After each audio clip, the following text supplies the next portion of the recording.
আজকে কোনো জায়গায় যাইতে পারলাম না। আজকে কোথাও যাওয়া লাগবে না, আজকে একটা দিন বন্ধ, বাসায় থাকবে। বাসায় রয়েছি, একটু মোবাইল টিপি। জসিম ভাই রে খুঁজে লই। জসিম ভাই, জসিম ভাই, চলেন যাই। দোস্ত কই যামু? চলেন ভাই ঘুরে আসি। আমি একটু ঘুরে আসি, আমার দোস্ত না, আছে। কোথাও যাওয়া যাবে না, আজকে বন্ধ, আজকে তুমি আমার সাথেই থাকবে।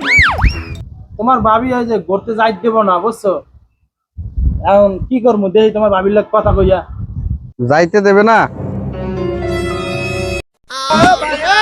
চলেন নামাজ পড়তে যাই। দোস্ত ওই যে দেখছো, ওই নামাজ পড়তে আছে, তাই আমি একটু যাই, নামাজটা পড়ে আই। দোস্ত তোমার কাছে এত বুদ্ধি পাইলে কই, এটা কেমনে করলা? আরে এসব বুদ্ধি বন্ধু পকেটে লেগে গেলি, তোরে কিভাবে নিয়ে যাওয়া যায় হ্যাঁ। ওটা তো আমার দাঁড়ে।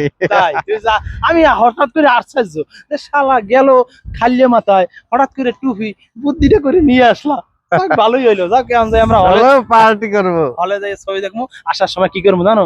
টুপি একটা আমি মাথায় দিয়ে আসবো, তাহলে ভাববে কি জানো, আমরা নামাজ পড়ে আছি। বাটফার তো অনেক জাতের দেখছি।